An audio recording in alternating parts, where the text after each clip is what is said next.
साथियों, इस वीडियो के माध्यम से आप लोग गुलाब का चित्र बनाना सीखें जो कि परीक्षा में पूछा जाता है।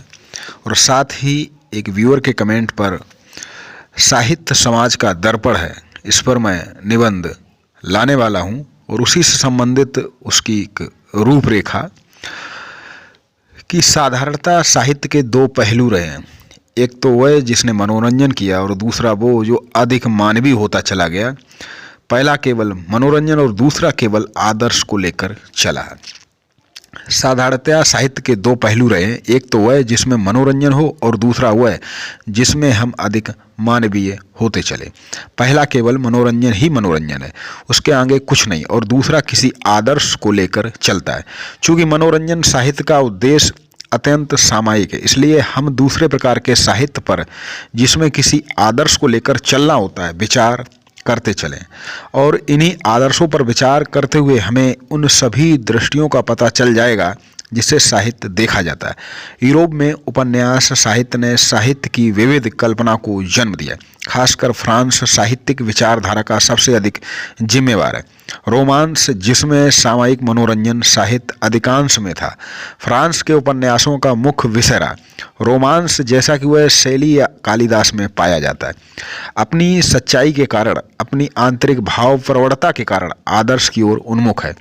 दूसरी तरह का रोमांस जो अधिक बाहरी है और केवल हमारी कल्पना को ही तृप्त करता है, साहित्यिक आदर्श के निकट नहीं है।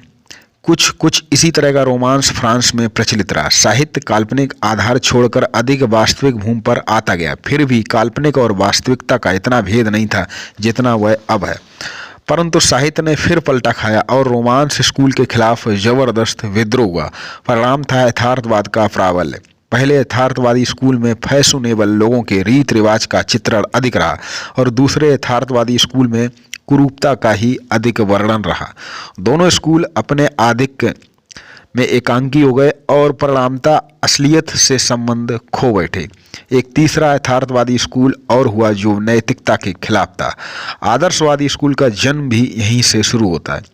अनैतिक का नैतिक के प्रति विद्रोह नैतिकता की उन्नति और उसके परिष्कार का कारण है। आदर्शवादी साहित्य के खिलाफ बगावत की कलावाद ने। ये कलावाद प्राणहीन था और जल्द ही खत्म हो गया। इससे अधिक तुष्ट और सप्राण इब्सेन का सामाजिक साहित्य था। इधर विज्ञान और भौतिक सभ्यता ने समाज में नई समस्याएं उत्पन्न की। साहित्य इनसे अछूता नहीं रहा। परिणामतः प्रचारवादी स्कूल खड़ा किया गया। फ्रायड के अनुसंधानों से साहित्य भी प्रभावित हुआ और तब से मनोवैज्ञानिक साहित्य का जन्म हुआ। पर जीवन किसी भी दायरे में बंद नहीं सका और जहाँ जहाँ जीवन के प्रति सच्चाई प्रकट की गई, वहाँ कला अपने संपूर्ण सौंदर्य के साथ प्रकट हुआ। कहा जाता है कि साहित्य समाज का दर्पण होता है, यानी कि समाज से साहित्य का निर्माण होता है और वह साहित्य समाज को एक पथ प्रदर्शक की भूमिका में अपनों को परिलक्षित करता है। तो साहित्य समाज का दर्पण, इसके प्रमुख बिंदुओं पर चर्चा करेंगे।